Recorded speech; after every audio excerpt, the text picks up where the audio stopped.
السلام علیکم۔ کیا اس کے ناول پہ آپ سب کو ویلکم۔ ایک خوبصورت ناول پیش کر رہے ہیں جس کا نام ہے امید بہار باقی ہے۔ ناول کی رائٹر ہے نعیمہ ناز۔ چلیے چلتے ہیں ناول کی جانب۔ سارا آپا، آپ کے پاس آکسفورڈ انگلش ڈکشنری ہے؟ مائرہ ہمیشہ کی طرح تیزی سے اندر آئی اور جلدی جلدی شروع ہو گئی۔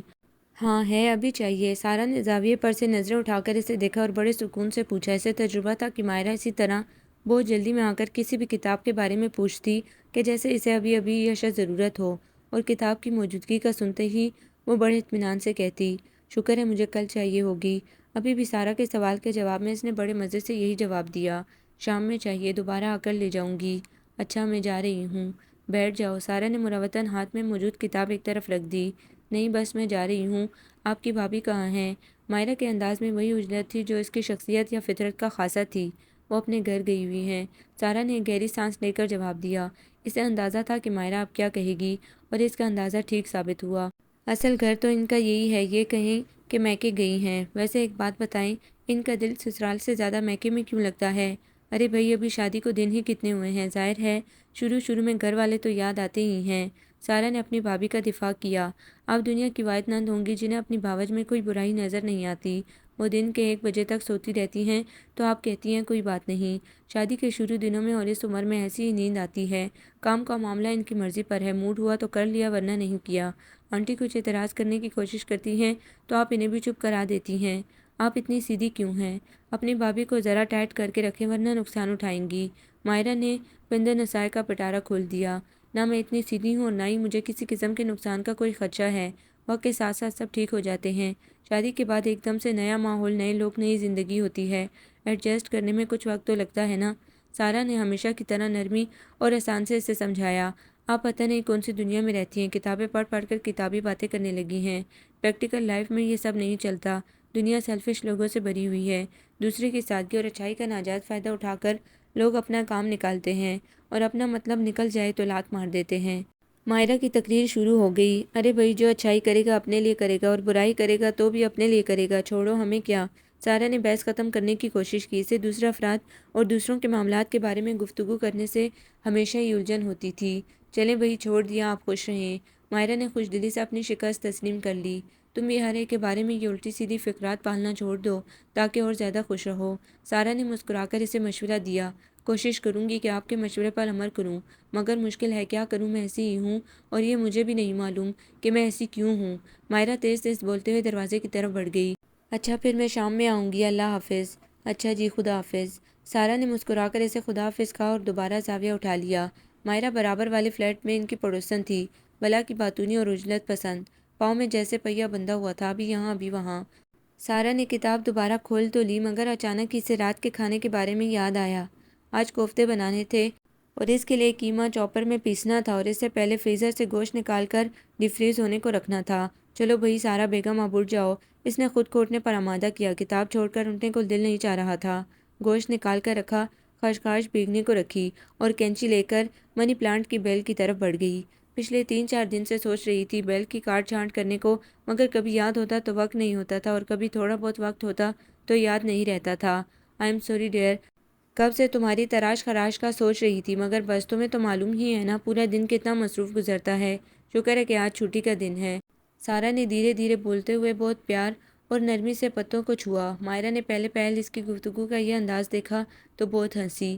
یہ کیا ہے بھائی، باتیں؟ سارا نے مختصر اور جامع جواب دیا۔ پودوں سے؟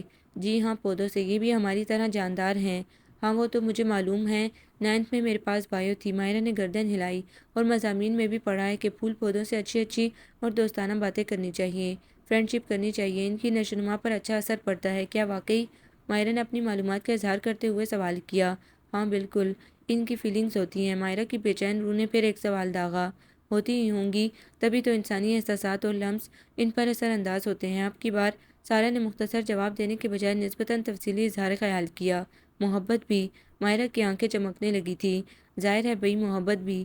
سارا نے اس کے تابڑتوڑ سوالات پر ایک گہری سانس لی۔ ویسے محبت کا جذبہ تو انسانوں پر بھی اثر انداز ہوتا ہے نا؟ بات کیا ہے آخر؟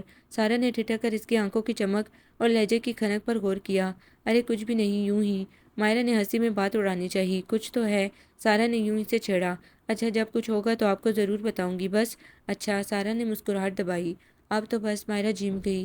ابھی تو شروعات ہے نا، بات جیسے ہی کچھ آگے بڑھے گی آپ کو سب سے پہلے بتاؤں گی۔ ہیں؟ سارا نے حیرت سے آنکھیں پھاڑی۔ سچ مچ کوئی ہے؟ ہاں ہے تو، مائرہ نے شرماتے ہوئے اعتراف کیا۔ او ہو، آمد بہار ہے، لیکن ذرا سنبھل کے، کسی کو پسند کرنا کوئی بری بات نہیں، مگر عزت سب سے پہلے اور سب سے اہم ہے، سارا نے اسے سمجھایا۔ ہاں ہاں، مجھے خود بھی اچھی طرح اس بات کا احساس ہے، آپ جانتی نہیں ہیں کیا مجھے؟ جانتی ہوں، اسی لیے زیادہ نصیحتیں نہیں کر رہی، سارا نے مسکرا کر جواب دیا۔ چلو بھائی، آپ تو بڑے بے ہنگم ہو رہے ہیں، ہر جگہ سے پھیل رہے ہیں، کتنی ساری شاخیں باندھنی ہیں۔ سارا مائرہ کی باتوں کو یاد کرتے ہوئے مسکرانے لگی۔ یہ جو ہماری مائرہ بی بی ہے نا، بہت خوب ہیں، باتونی ہیں مگر دل کی اچھی، آج کل تو نئی ہواؤں میں ہیں، بڑی ٹھنڈی اور خوشبودار مہک پھیل رہی ہے ان کے چاروں طرف، آج کل ایک نئے خمار میں ہیں، اللہ ان کی کشتی ساحل مراد تک پہنچائے۔ ہاں دیکھا کیسی شکل نکل کے آئی، سب شاخیں بن گئی، اب ایک دم فٹ فاٹ لگ رہے ہو، جیسے کوئی جنٹل مین نک سک سے تیار سسرال جانے والا ہو۔ اور جناب یہ آپ کو کیا ہوا؟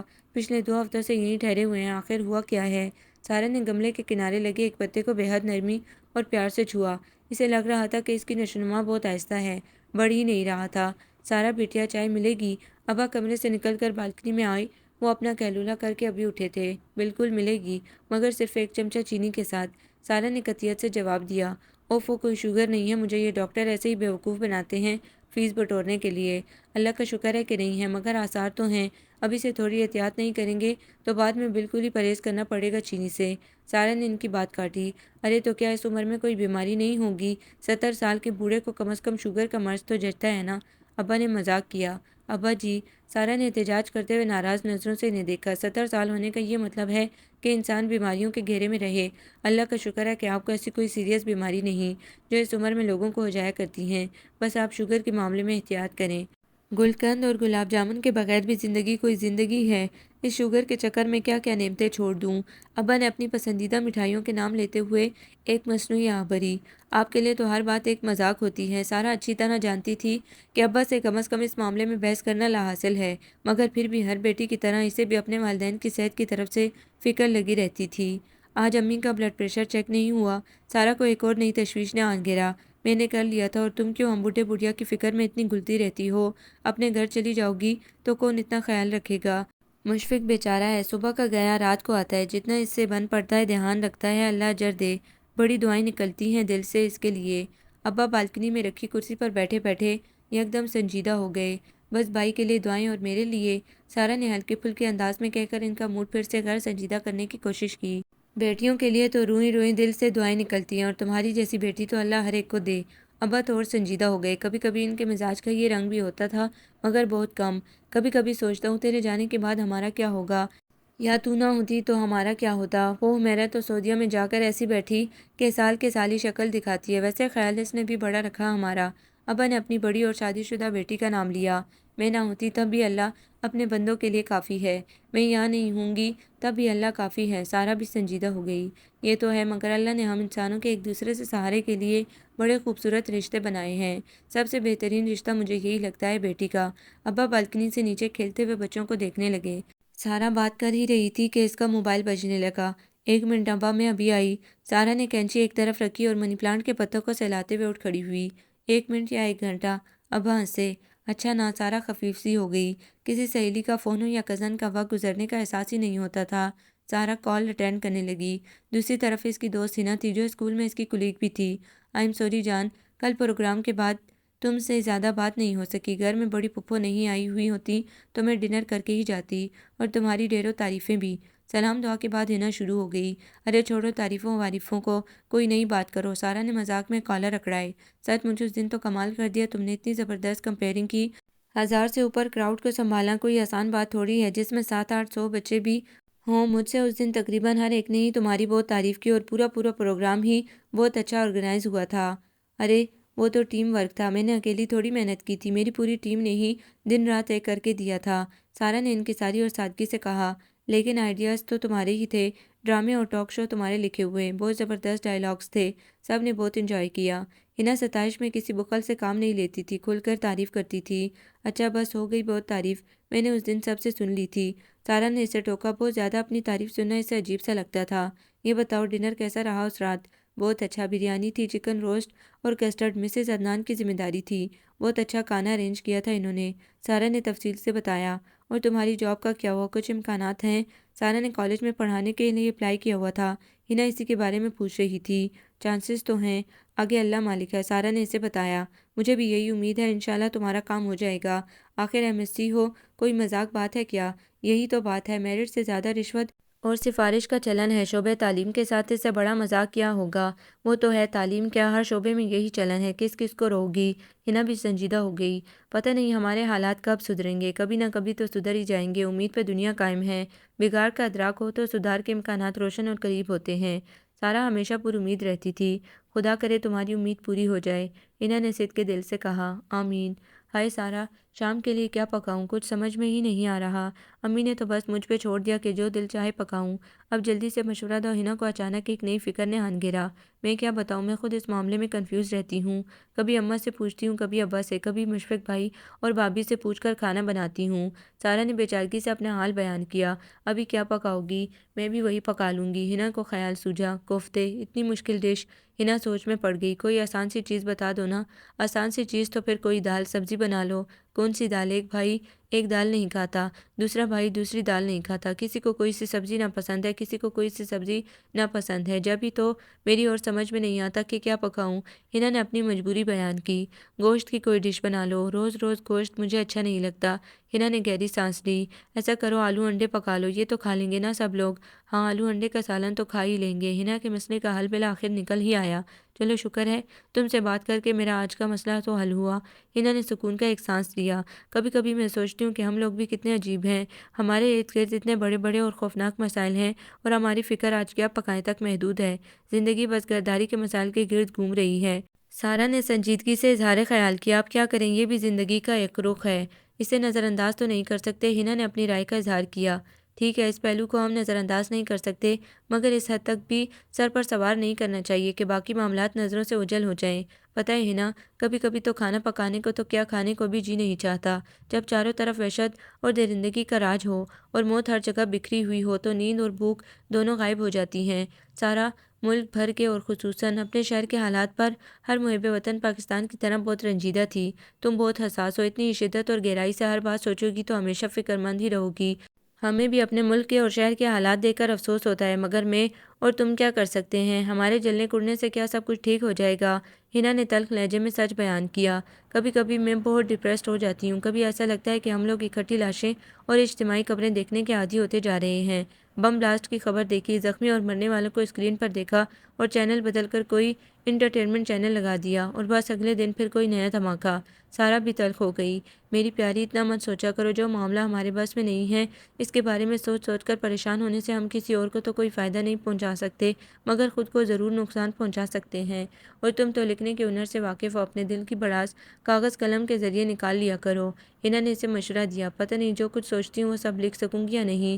سارا نے کچھ ہچکچا کر جواب دیا۔ کاغذ پین لو اور لکھنا شروع کر دو، اس چکر میں مت پڑو کہ لکھا جائے گا یا نہیں یا کیا لکھا جائے گا۔ ہنا ہر معاملہ بس تیزی کے ساتھ نپٹانے کی عادی تھی۔ سارا نے گہری سانس لی۔ تو پھر ٹھیک ہے، میں آج آلو انڈے پکا لیتی ہوں اور تم آج رات کاغذ قلم سنبھال لینا۔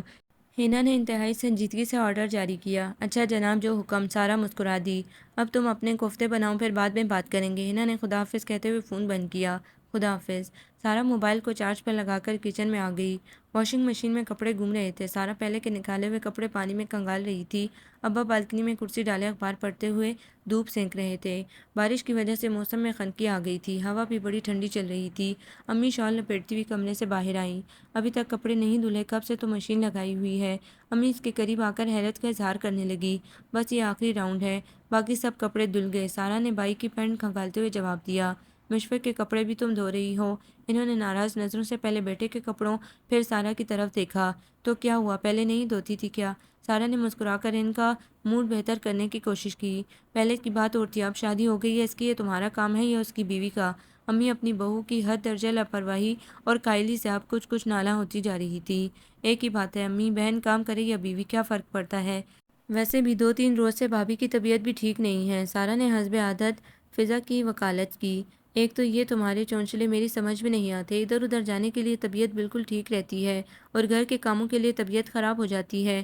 مشفق تو خیر کچھ کہتا ہی نہیں، تم نے بھی اسے سر پر چڑھا رکھا ہے، کوئی ذمہ داری اس کے سر ڈالنے ہی نہیں دیتی ہو۔ امی بہو کی کالی پہ بیٹی کو لڑتاڑ رہی تھی۔ چھوڑے نا امی، ہمارے ارد گرد لوگ کیسے کیسے مسائل میں گرے ہوئے ہیں، ہم ابھی تک ساس بہو اور نند بھاوج کے جھگڑوں سے آزاد نہیں ہو رہے۔ اب چھوٹی چھوٹی باتوں پر لڑائی جھگڑا کرنے سے کیا حاصل؟ جب تک میں ہوں کر رہی ہوں، جب ان کے سر پر ذمہ داری پڑے گی تو نبھائیں گی ہی۔ آپ کیوں اتنی بدگمان ہو رہی ہیں؟ یہی دن تو ہیں گھومنے پھرنے کے، پھر بعد میں تو سب بچوں اور گھرداری میں ہی گر جاتے ہیں۔ سارا کام کے ساتھ ساتھ ماں کو بھی سمجھانے کی کوشش کر رہی تھی۔ سارا، تمہاری باتیں تو دنیا جان سے نرالی ہیں، کبھی کہتی ہو کہ بہو پہ سسرال کی کوئی ذمہ داری نہیں ہوتی، اس پر یہ چیز فرض نہیں، وہ چیز فرض نہیں، تو پھر بیٹے کی شادی آخر کس لیے کی جاتی ہے؟ بہو کس لیے لائی جاتی ہے گھر میں؟ امی کا مزاج بہت برہم تھا، سارا کی کوئی دلیل، کوئی وضاحت اس خراب موڈ کو ٹھیک کرنے کے لیے کافی نہیں تھی۔ میں نے اپنی طرف سے کیا بات کی ہے امی؟ یہ تو اللہ کا بنایا ہوا قانون ہے جو رسول کریم صلی اللہ علیہ وآلہ وسلم کے ذریعے ہم تک پہنچا ہے۔ اسلام میں سسرال یا جوائنٹ فیملی سسٹم کا کوئی تصور ہے ہی نہیں۔ اصل رشتہ تو نکاح کا ہے، ایک مرد اور عورت کے درمیان حقوق و فرائض بھی انہی دونوں کے ایک دوسرے کے لیے ہیں۔ بیٹے پر اپنے والدین کی خدمت فرض ہے، بہو اگر کرتی ہے تو نیکی اجر ملے گا، نہیں کرتی تو اس پر فرض نہیں۔ سارا نے پہلے کی طرح ایک بار پھر انہیں سمجھانے کی کوشش کرتے ہوئے مزید کہا، اپنے بیٹے یا بھائی کی شادی اس نیت سے کرنا غلط ہے کہ آنے والی کے کندھوں پہ پورے گھر اور گھر کے افراد کی ذمہ داری ڈالنی ہے۔ نیت صرف یہ ہونی چاہیے کہ یہ اللہ کا حکم اور نبی صلی اللہ علیہ وآلہ وسلم کی سنت ہے۔ کسی کی بہن بیٹی کو ہم بیاہ کر لاتے ہیں اور اس کے سر پر سوار ہو جاتے ہیں، اس کی ایک ایک حرکت کو نگاہ میں رکھتے ہیں، یہی سے ساری خرابی اور لڑائی جھگڑوں کا آغاز ہوتا ہے۔ سارا نے کپڑے پھیلاتے ہوئے اپنی بات ختم کی۔ اچھا، ہم اتنا خرچہ کر کے اتنے ارمانوں سے بیٹے کی شادی کرتے ہیں، اپنا سارا زیور میں نے بہو کو چڑھا دیا، اتنے چاؤ چونچنے کیے تو ہمارا کوئی حق نہیں ہے؟ امی تڑک گئی۔ امی جان، یہی تو ہم غلط کرتے ہیں، اپنی بساط سے بڑھ کر اخراجات کرتے ہیں، دھوم دھام کرتے ہیں، پھر آنے والی سے توقعات وابستہ کر لیتے ہیں۔ شادی اسی حساب سے کریں جو لڑکے کی حیثیت اور آمدنی ہے۔ سارا نے سادہ اور آسان حل بتایا۔ تو پھر بوڑھے ماں باپ کہاں جائیں؟ بیٹے اچھے ہوں تو بہو کیسی بھی ہو، کوئی فرق نہیں پڑتا۔ میرا کہنے کا مقصد یہ ہے کہ ہم شادی کے وقت سارے رسم و رواج پر بڑے ذوق و شوق بلکہ خشوع و خضوع کے ساتھ عمل کرتے ہیں، مگر یہ جاننے کی تھوڑی سی بھی زحمت نہیں کرتے کہ اتنے بڑے معاملے میں اللہ اور اس کے رسول صلی اللہ علیہ وآلہ وسلم کے کیا احکامات ہیں، شریعت کے قوانین کیا ہیں، اور تم جو کام کر کر کے دیتی ہو وہ تمہاری ذمہ داری ہے۔ کھانا انہیں پکایا ملتا ہے، ان کے بستر کی چادریں، تکیے، پردے انہیں دھونا یا دھلوانا ان کی ذمہ داری نہیں۔ شوہر کے کپڑے دھونا یا استری کرنا، اسے ناشتہ اور کھانا دینا یہ بیوی کی ذمہ داری نہیں، تمہاری ہے۔ امی اس کی باتوں سے متاثر ہوئے بغیر اپنے کڑنے میں لگی ہوئی تھی۔ آپ کیوں اپنا بلڈ پریشر ہائی کر رہی ہیں؟ سب ٹھیک ہو جائے گا، بس ذرا لاؤبالی پن ہے بھابھی میں، ہمیشہ ایسی تھوڑی رہیں گی۔ سارا نے نرم لہجے میں انہیں تسلی دی۔ ہم کون سا ہل جتوا رہے ہیں اس سے، یا پہاڑ کھدوا رہے ہیں؟ کم سے کم شوہر کی اور اپنی ذمہ داری تو ٹھیک سے اٹھا لے۔ اتنی لڑکیاں ہمارے خاندان سے شادی ہو کر گئی ہیں، اتنی بہو شادی ہو کر آئی ہیں، کیا سب ایسے غیر ذمہ داری کا مظاہرہ کرتی ہیں؟ امی کی سوئی ایک ہی جگہ اٹکی ہوئی تھی۔ اوف! سارا نے گہری سانس لے کر مدد طلب نظروں سے ابا کی طرف دیکھا جو بظاہر اخبار میں گم تھے، مگر حقیقتاً ان کے کان اور ساری توجہ ان دونوں کی گفتگو کی طرف تھی۔ مولانا ولی راضی کا بڑا اچھا مضمون آیا ہے آج، ابا نے بیٹی کی مدد کے لیے مورچہ سنبھالا ہے۔ امی جلدی سے ان کی طرف متوجہ ہوئیں۔ بہت دنوں بعد لکھا انہوں نے۔ امی مولانا صاحب کی تحریر بڑے شوق سے پڑھتی تھیں۔ آپ نے غالباً آج کا اخبار نہیں دیکھا؟ ہاں نا، کہاں دیکھا، الماری ٹھیک کر رہی تھی، پھر سردی لگنے لگی تو کمبل اوڑھ لپیٹ کر لیٹ گئی، اخبار پڑھنے کا دھیان ہی نہیں رہا۔ ویسے بھی خبروں کا صفحہ دیکھ کر تو بڑی وحشت ہوتی ہے، میری تو طبیعت خراب ہونے لگتی ہے۔ دینی صفحہ پڑھ لیتی ہوں، اللہ رسول صلی اللہ علیہ وآلہ وسلم کا ذکر سننے پڑھنے سے ہی دلوں کو اطمینان ہوتا ہے۔ امی اپنا پرانا موضوع بھول کر نئے موضوع پر آ گئیں۔ سارا نے تشکر بھری نظروں سے ابا کو دیکھا اور چپ چاپ اپنا کام ختم کرنے میں لگ گئیں۔ آج چھٹی کا آدھا دن یوں ہی گزر گیا تھا۔ سارا نے مشین لگا لی تھی، اس کا خیال تھا کہ 2-3 گھنٹے میں کام ہو جائے گا، مگر مشین لگانے کے بعد پھر ہمیشہ کی طرح آج بھی یہی ہوا، یہ بھی دھو لوں وہ بھی دھو لوں، کپڑے نکال کر ایک ڈھیر جمع کر لیا، اور اس ڈھیر کو دھوتے دھوتے اب دوپہر ہونے کو آئی تھی۔ کام ختم کر کے وہ مشین صاف کر رہی تھی جب بڑی امی کا فون آیا، وہ لوگ یہاں آ رہے تھے، بس ہم تھوڑی دیر میں نکلنے والے ہیں، تم بریانی پکانے کی تیاری کر لو۔ ارشی نے ہمیشہ کی طرح بے تکلفی کا مظاہرہ کیا۔ کہنے کی ضرورت ہے، سارا مسکرائی۔ یہ ایک غیر رسمی اور انکہی سی روایت بن گئی تھی کہ جب بھی سارا لوگ بڑی امی کے ہاں جاتے یا وہ لوگ یہاں آتے، تو اکثر تو بریانی ہی بنتی، وقت کم ہوتا تو کبھی مٹر پلاؤ، کبھی انڈوں کا پلاؤ، چاول کی ڈش ضرور بنتی۔ بڑی امی آ رہی ہیں، سارا ابا اماں کو بتاتے ہوئے کچن میں گھس گئی۔ وقت کم تھا اور مقابلہ سخت، مگر وہ کم وقت میں زیادہ سے زیادہ کام نپٹانے کی عادی تھی، خاص طور پر کوکنگ۔ ویسے بھی ماشاءاللہ بھرا پڑا خاندان تھا، کوئی نہ کوئی آتا ہی رہتا تھا۔ یہ لوگ بھی اسی طرح سب سے ملنا جلنا رکھتے تھے۔ آج کل کے نفسا نفسی کے اس دور میں ان سب کے آپس میں یگانگت محبت اور اتفاق بہت سے دوسرے لوگوں کے لیے قابل رشک تھا۔ سارا نے گوشت نکال کر ڈیپ فریز ہونے کو رکھا اور پھرتی کے ساتھ دوسرے کام نپٹانے لگی۔ تقریباً پون گھنٹے بعد مہمان آ گئے تھے، بڑی امی، فراز بھائی، سدرا بھابی، ارشین اور احمد۔ بھوک لگ رہی ہے، کھانا کب پکے گا؟ ارشین ابا اماں سے سلام دعا کر کے خیر خیریت پوچھ کر کچن میں آ گئی۔ کیا کل رات سے کھانا پینا چھوڑ دیا تھا یہاں آنے کے چکر میں؟ سارا نے کوکر کی سیٹی ہٹاتے ہوئے اسے چھیڑا۔ ارے تمہارے ہاتھ کی بریانی کے لیے تو میں 2 دن پہلے سے کھانا پینا چھوڑ دوں۔ کتنا مکھن لائی ہو؟ بہت سارا لائی ہوں، کیا کروں، بریانی کھانی بھی ہے، لے کر بھی جانی ہے۔ ارشین نے اپنا ارادہ بتایا۔ معاف کیجیے گا بی بی، ہمارے ہاں پارسل کا انتظام نہیں ہے، جتنا کھانا ہے یہیں کھائیے اور سدھاریے۔ سارا نے صاف صاف جواب دیا۔ ان دونوں کی نوک جھونک یوں ہی چلتی رہتی تھی۔ بھوک لگ رہی ہے، کیا کھاؤں؟ ارشین ندیدوں کی طرح کھانے کے لیے کچھ تلاش کرنے لگی۔ مجھے کھا لو، سارا نے اسے آفر کی۔ ارے معاف کرو، پورا خاندان اور تمہاری اسکول سمیت کتنے تمہارے چاہنے والے میرے پیچھے پڑ جائیں گے کہ اتنی اچھی لڑکی کو ضائع کر دیا۔ ویسے ایک بات ہے سارا، تم ہو بڑی لکی۔ ارشین نے چپس کترتے ہوئے اسے رشک سے دیکھا۔ اللہ کا شکر ہے، ہم تم سبھی لکی ہیں، اللہ تعالیٰ نے ہر معاملے میں عافیت عطا فرمائی ہے۔ سارا کی زبان اور دل شکر گزاری ہی رہتے تھے۔ سب لوگ تمہاری اتنی تعریف کرتے ہیں، اتنی محبت کرتے ہیں تم سے، ابو کا تو بس نہیں چلتا کہ تم ان کے گھر پیدا ہوتی۔ ہم لوگوں کو کہتے ہیں کہ تم سب کے دماغ ایک طرف اور سارا کا دماغ ایک طرف۔ ارشین چپس کھاتی جا رہی تھی اور بولتی جا رہی تھی۔ اللہ ہی دلوں میں محبت ڈالتا ہے، میں جیسے ابا اماں کی بیٹی ہوں ایسے ہی ان کی بھی ہوں۔ سارا چاول کے دانے نکال کر ان کی گلاوٹ چیک کرنے لگی۔ تمہارے لیے ابو امی کا بڑا دل تھا، مگر اسد بھائی پتہ نہیں کب سے زارا کو پسند کیے بیٹھے تھے، وہ کمٹمنٹ کر چکے تھے، ورنہ تو تم ہی آتی ہے ہمارے گھر۔ ارشین کا انکشاف سارا کے لیے نیا نہیں تھا، بس ارشین کی عادت تھی بے تحاشا بولنا، ہر بات بولنا اور بار بار ایک ہی بات کو دہرانا۔ ہر کام اللہ کے حکم سے ہوتا ہے، اللہ کی مرضی میرے لیے نہیں زارا کے لیے تھی، اس لیے وہ تمہارے گھر آ رہی ہے۔ اب تم اپنی بیوقوفیاں ذرا کم کر لو، میرے سامنے تو یہ بات کہہ دی ہے، مگر آئندہ کبھی بھی کسی کے بھی سامنے اس طرح کی باتیں مت کرنا۔ سارا نے ابلے ہوئے چاول چھلی میں جانتے ہوئے اسے نصیحت کی۔ کیوں؟ ارشین بلا سوچے سمجھے جھٹ سے سوال کیا۔ اس لیے کہ زارا تک اس طرح کی کوئی بات پہنچی تو وہ پتہ نہیں اپنے دل میں کیا سوچے۔ سمجھا کرو نا پاگل لڑکی، لڑکیاں عموماً حساس ہوتی ہیں اور اس قسم کے معاملات میں تو ان کا دل بہت ہی چھوٹا ہوتا ہے۔ اچھا نا، میں اب اپنا منہ بند رکھوں گی، بس کھانے کے وقت کھولا کروں گی، ٹھیک ہے؟ ارشین نے چپس کے آخری چند ٹکڑے بھی ختم کرتے ہوئے وعدہ کیا۔ بریانی، کوٹے ہوئے مسالے کا قیمہ اور شاہی ٹکڑے۔ سارا نے 2 گھنٹے میں کھانا تیار کر لیا تھا، کباب پہلے سے بنے رکھے تھے، سلاد، رائتا سدرا اور ارشین نے بنا لیا تھا۔ اتنی سی دیر میں اتنا اہتمام کر لیا تم نے، ہم کوئی مہمان ہیں؟ بڑی امی ابا اور اماں کے ساتھ باتوں میں مصروف تھیں، دسترخوان پر بیٹھی تو کہے بغیر نہ رہ سکیں۔ کون سا کوئی خاص اہتمام ہے، آپ کھانا شروع کریں۔ امی نے ان کی ساری سے کام لیا۔ پھر بھی بچی تھک گئی ہوگی، صبح سے یہ کپڑوں کا ڈھیر دھویا، پھر کھانا پکانے میں جٹ گئی، اتنی ساری چیزیں بنا لی۔ بڑی امی نے پلیٹ میں بریانی نکالتے ہوئے ہمدردی سے سارا کو دیکھا۔ خوشبو تو بہت اچھی آ رہی ہے۔ سدرا بھابی نے توصیفی نظروں سے اسے دیکھا۔ کھا کر بتائیے، سارا مسکرا دی۔ اچھی ہی ہوگی، مجھے اپنی دعوت کا کھانا آج تک یاد ہے، ایسا بہترین ذائقہ بہت ہی کم کھانے کو ملتا ہے۔ سدرا بھابی نے ایک بار پھر اس کی تعریف کی۔ ان کی شادی کے بعد ابا اماں نے سب گھر والوں کو دعوت پر بلایا تھا اور سارا کے پکائے ہوئے کھانوں کی اتنی تعریف ہوئی کہ اس کی ساری محنت وصول ہو گئی جو وہ 2 دن سے اس دعوت کی تیاری کے لیے کر رہی تھی۔ آپ لوگ کھانا لیجیے نا، سارا اپنی تعریف پر جیم جاتی تھی، لہٰذا موضوع بدلنے لگی۔ ہاں ہاں ہم لے رہے ہیں، اب تم بھی بیٹھ جاؤ، ارشین نے کہا۔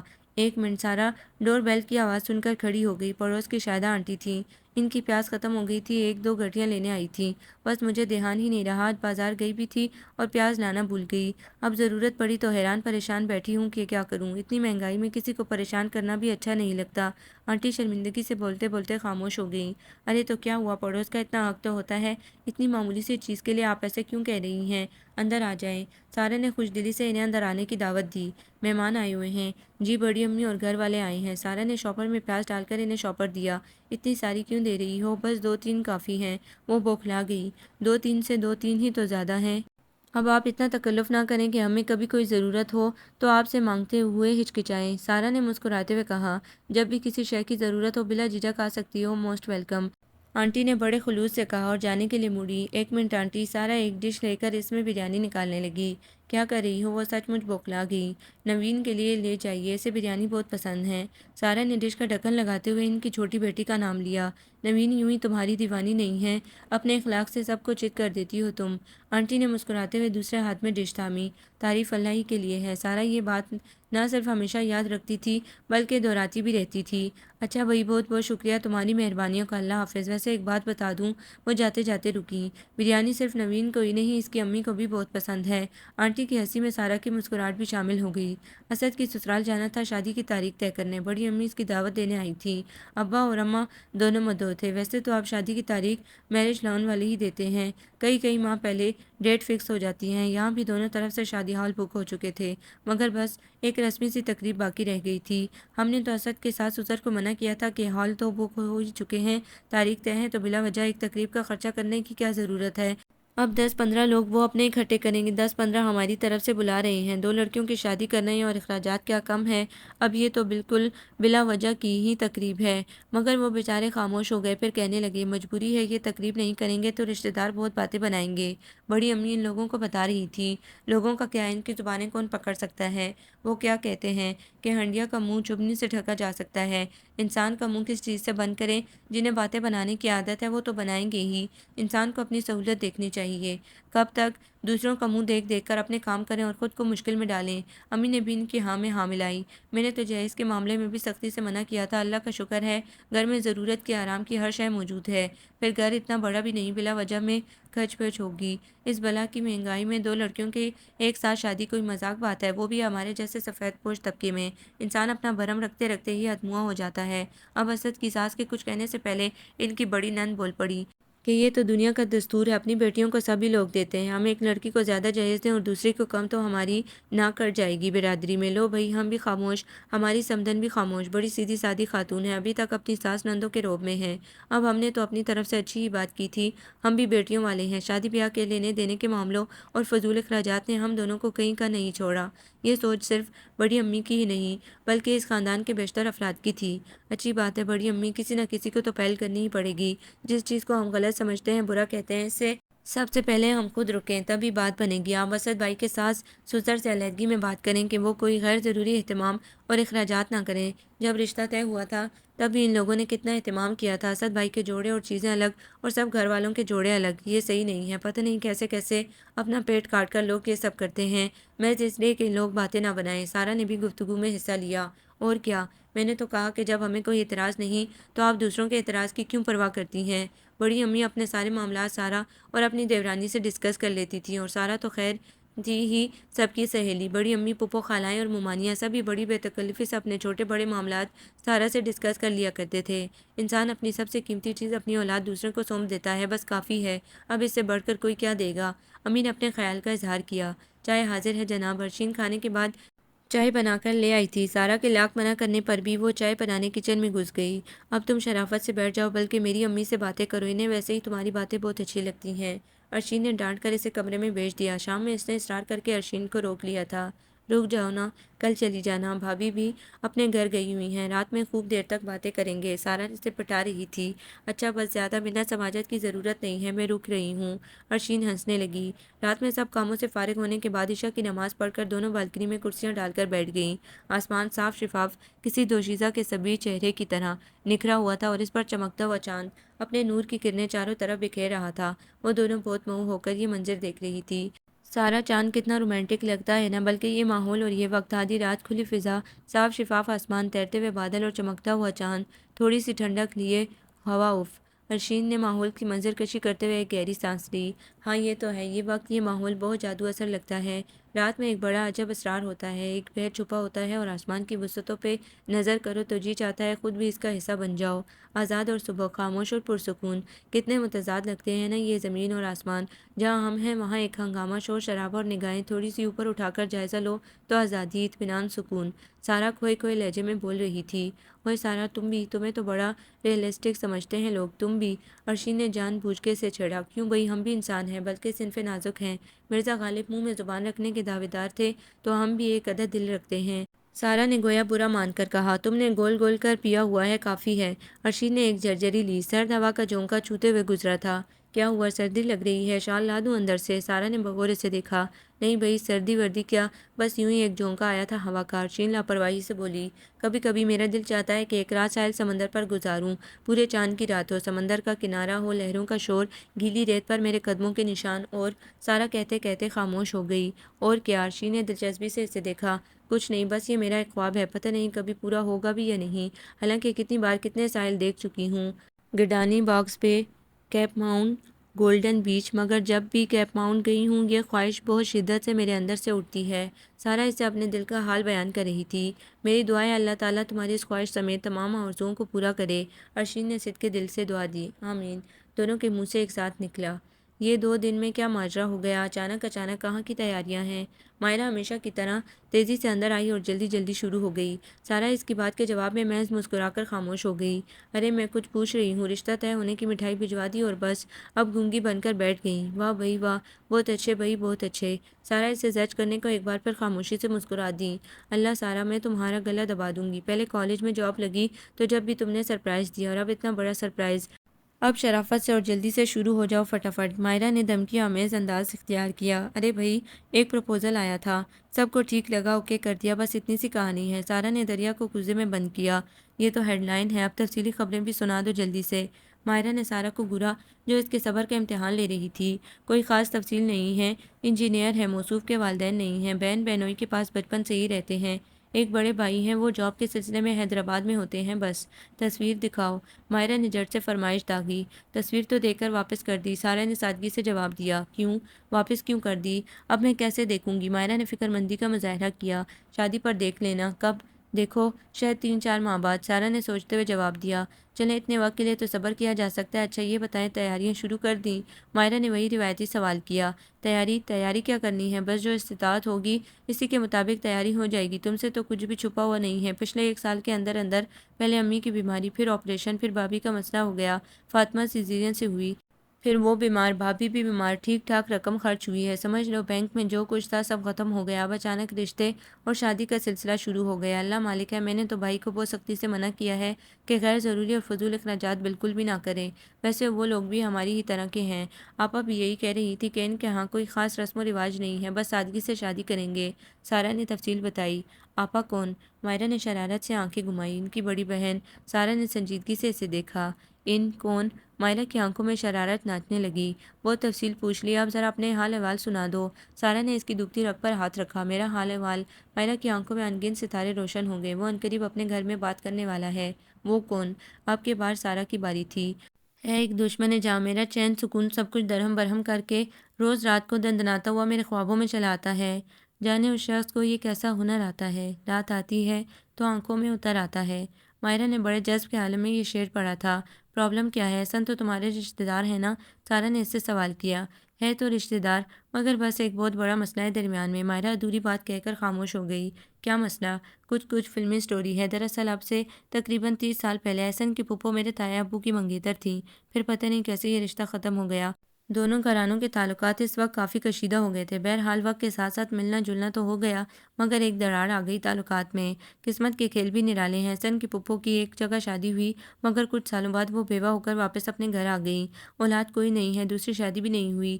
ان سب کے خیال میں رابعہ آنٹی کی اس زندگی کے ذمہ دار میرے دادا دادی ہیں، نہ وہ یہ رشتہ ختم کرتے نہ ان کے ساتھ یہ سب ہوتا۔ بہرحال وہ لوگ ہمارے دوسرے رشتہ داروں سے کہتے ہیں کہ وہ ہمارے خاندان میں نہ اب کوئی لڑکی دیں گے نہ لیں گے، بس خوشی غمی میں شرکت کے تعلقات رکھیں گے۔ یہ ہے کہانی۔ مائرہ نے ایک گہری سانس لے کر سارا کو دیکھا۔ احسن کیا کہتے ہیں؟ گھر والے ایگری ہو جائیں گے؟ ہو سکتا ہے وہ ایگری کر لیں، مگر مجھے لگتا ہے مجھے بہت برا بھلا کہا جائے گا۔ مائرہ نے اپنے دل میں ابھرنے والے اندیشے کا اظہار کیا۔ اس قسم کے معاملات اور اس طرح کے حالات میں لڑکی کو ہی مرد الزام ٹھہرایا جاتا ہے، ساری ذلت اور رسوائی اسی کے حصے میں آتی ہے۔ مائرہ نے چند لمحوں کی خاموشی کے بعد ایک تلخ حقیقت کا اظہار کیا۔ اللہ پر بھروسہ رکھو اور اسی سے دعا مانگو، کوئی غلط اور ناجائز طریقہ نہیں اپنانا۔ سارا نے کئی بار کی ہوئی نصیحت اسے کی۔ جانتی ہوں، اچھی طرح سمجھتی ہوں یہ بات۔ مائرہ نے گردن ہلائی۔ محبت ضرور کی ہے، مگر اپنی اور گھر والوں کی عزت مقدم رکھی ہے۔ بس اب کبھی کبھی بہت ڈر لگتا ہے۔ لاؤبالی اور ہنسمکھ مائرہ کے لہجے اور لفظوں میں اداسی گھل مل گئی تھی۔ پاگل ہو، ایسے مت سوچو، جو کرتا ہے اللہ کرتا ہے، اور اللہ جو کرتا ہے بہتر کرتا ہے۔ سارا نے واصف کا قول دہراتے ہوئے اس کا ہاتھ اپنے ہاتھوں میں لیا۔ آپ کی باتوں سے مجھے بہت تسلی ملتی ہے۔ مائرہ نے ایک گہری سانس لے کر مسکرانے کی کوشش کی۔ میری دعائیں تمہارے ساتھ ہیں۔ سارا کے لہجے میں بہت خلوص تھا۔ مجھے اس وقت سب سے زیادہ دعاؤں کی ہی ضرورت ہے۔ مائرہ اپنی بھیگتی ہوئی پلکوں کو چپکاتے ہوئے خود پر قابو پانے کی کوشش کرنے لگی۔ دعاؤں کی ضرورت ہر ایک کو ہر وقت ہوتی ہے۔ تم بھی میرے لیے بہت دعا کرنا، کبھی کبھی مجھے بھی ڈر لگتا ہے۔ سارا نے اس کی بھیگی پلکوں کو دیکھتے ہوئے موضوع بدلا۔ آپ کو کیوں ڈر لگتا ہے؟ مائرہ چونک گئی۔ بس یوں ہی، نئے لوگ، زندگی کا نیا موڑ، کبھی اچھے خیالات بھی آتے ہیں، کبھی خدشات ستاتے ہیں، پھر معاملات اللہ کے سپرد کر کے مطمئن ہو جاتی ہوں۔ مگر دعائیں تو سب سے زیادہ ضروری ہیں نا، وہ بھی دوسروں کے منہ سے اپنے لیے دعا۔ سائرہ کی آنکھوں میں اداسی کا ہلکا سا وہ رنگ آ چلا تھا جو میکا چھوڑ کر اس نئے سفر پر جاتے ہوئے ہر لڑکی کی آنکھوں میں آ جاتا ہے۔ چلو کچن میں آ جاؤ، میں تمہیں اچھی سی چائے پلاتی ہوں۔ سارا ماحول کی اداسی اور خاموشی کو توڑتے ہوئے شگفتگی سے کہنے لگی۔ بھابھی آج بھی نہیں ہے؟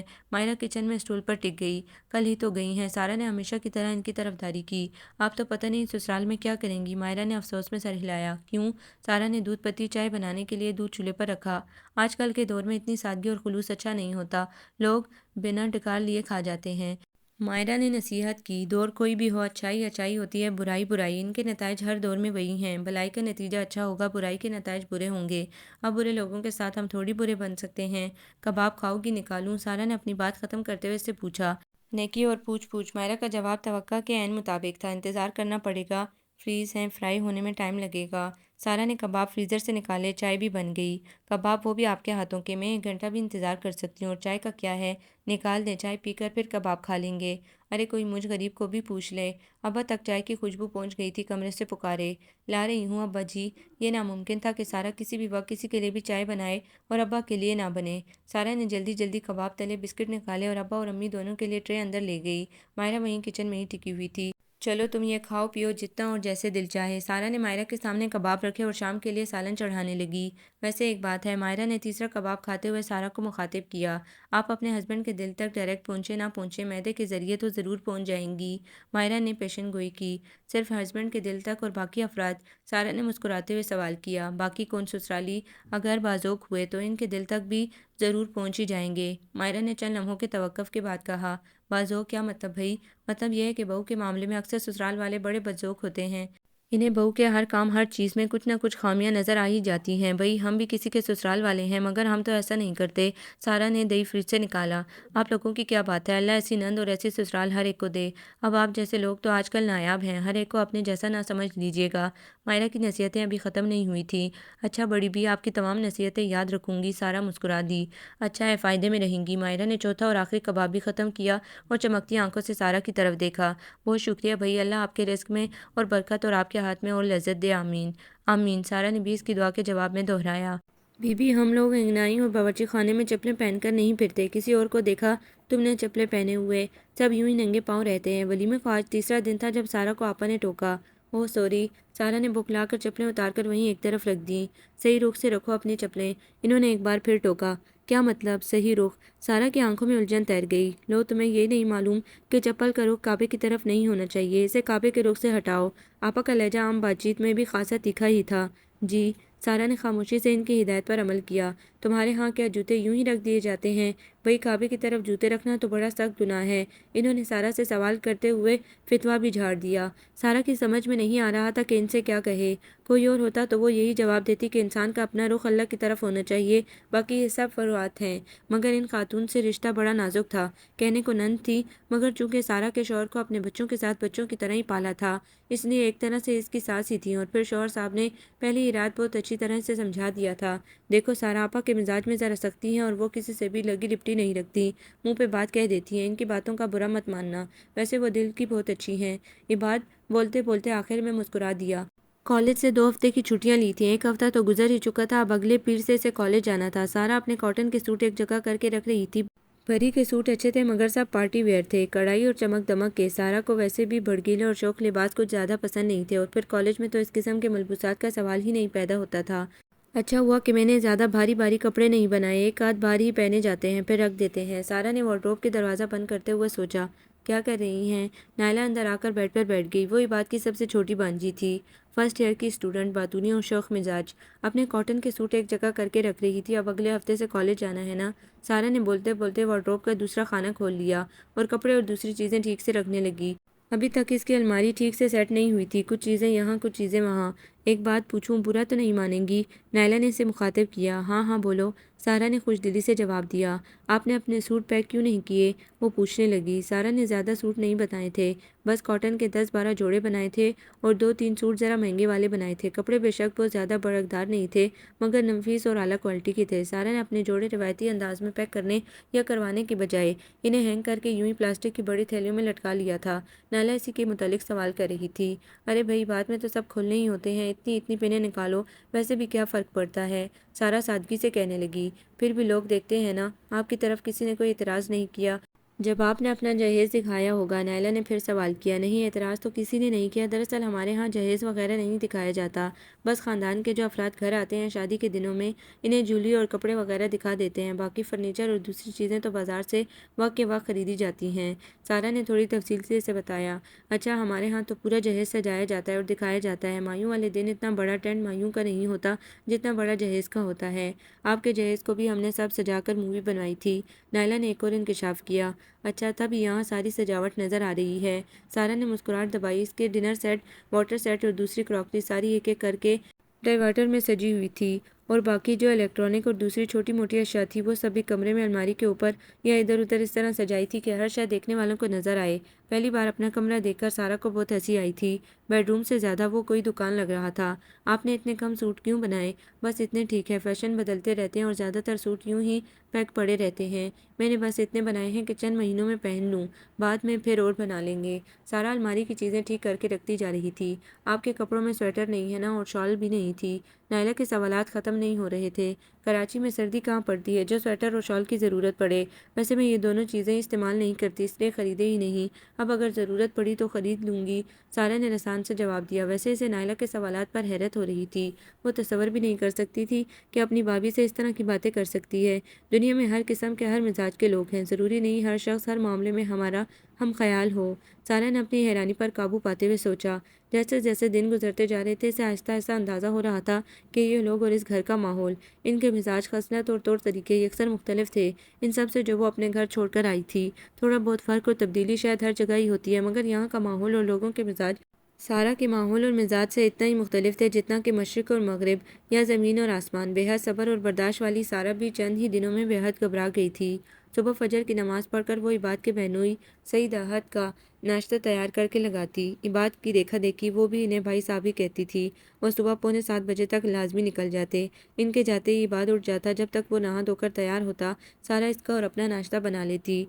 آپا کبھی جلدی اٹھ جاتی ان کے سامنے تو سارہ ان کے لیے بھی ناشتہ تیار کر لیتی۔ ویسے وہ عموماً دیر سے ہی اٹھتی تھیں۔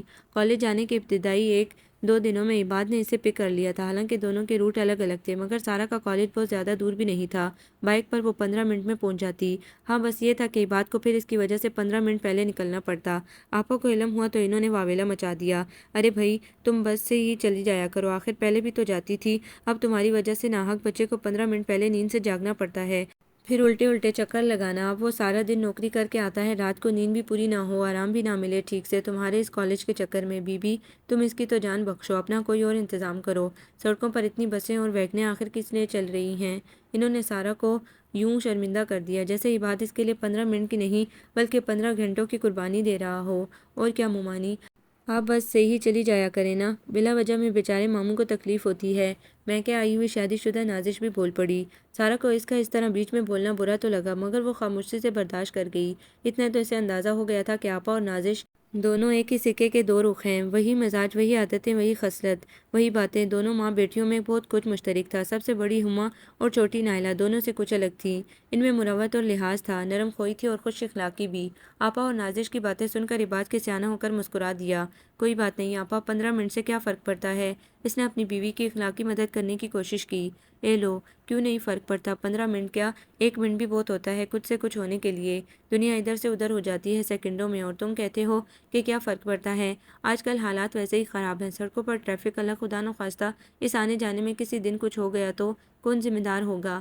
آپا نے تڑک کر اپنے مخصوص انداز میں جواب دیا اور ہمیشہ کی طرح ان کے سامنے یہ بات کی بولتی بند ہو گئی اور وہی ہوا جو انہوں نے کہا تھا۔ اگلے دن سے سارا نے بس سے کالج جانا شروع کر دیا۔ یہ بات کو اس کی وجہ سے فقط 15 منٹ پہلے نکلنا پڑتا تھا اور اب سارا کو تقریباً آدھ گھنٹہ پہلے بھاگم بھاگ نکلنا ہوتا تھا۔ سارا کالج سے آ کر سب سے پہلے روٹیاں پکاتی، سالن تو روزانہ رات کا بچا ہوا ہی دوسرے دن دوپہر میں کھایا جاتا تھا۔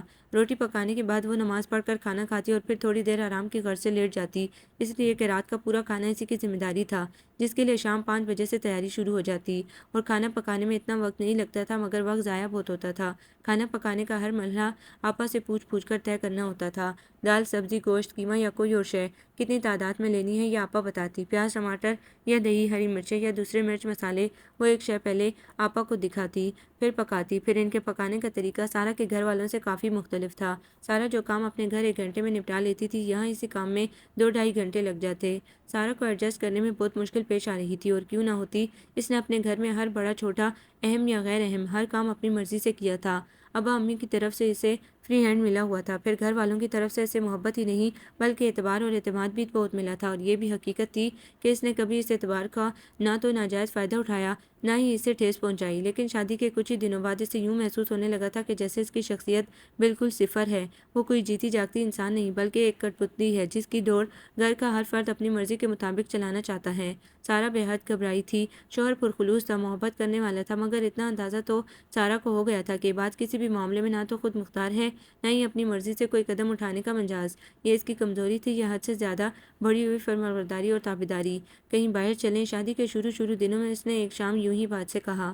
باہر کہاں؟ یہ بات یوں چونکا جیسے اس نے کوئی انہونی بات کی ہو۔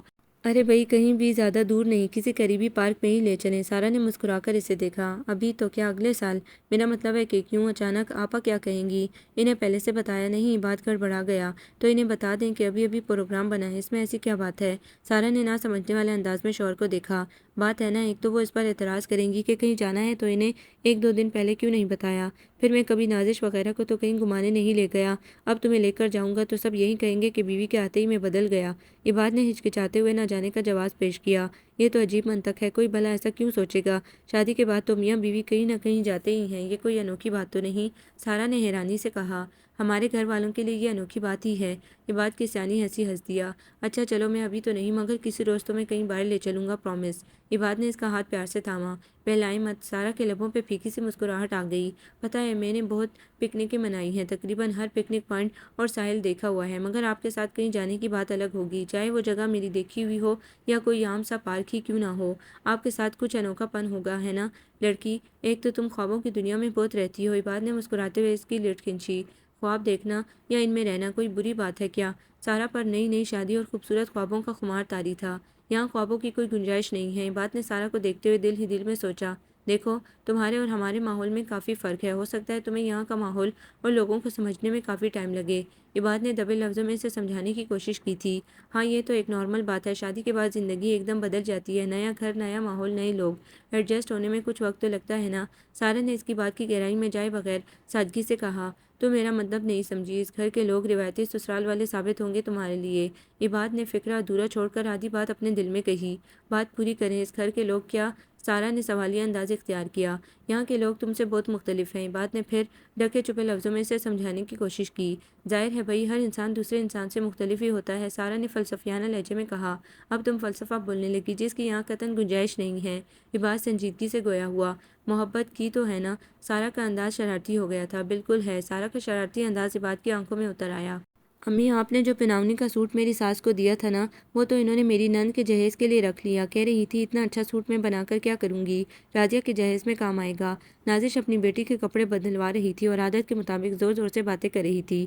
وہ اتنی اونچی آواز میں باتیں کرتی تھی کہ گھر کے کسی بھی کونے میں بیٹھا کوئی فرد اس کی باتیں بآسانی سن سکتا تھا، اور اس کی باتیں بھی کیا ہوتی تھی، بس اپنے جہیز اور مختلف مواقع پر میکے سے ملنے والی ہر شے کی تعریف اور سسرال والوں کی برائیاں۔ تو اور کیا، پہناونی میں تو اچھے جوڑے ہی دینا چاہیے، بیٹی داماد کو تو ساری زندگی دیتے ہیں، پہناونی کون سا روز روز دی جاتی ہے؟ آپا نے اس کی ہاں میں ہاں ملائی۔ کتنے کا لیا تھا وہ سوٹ آپ نے؟ میری ساس پوچھ رہی تھی۔ نازش نے یوں بول پن سے پوچھا جیسے اسے معلوم ہی نہ ہو۔ ہے بھول گئی، تیری نند کے لیے سونے کا لاکٹ لیا تھا، جبھی تو پناونی کے جوڑے بھی لیے تھے، پورے 2000 کا دیا تھا، اب اس سے 3 سال پہلے۔ آپا نے اسے یاد دلایا۔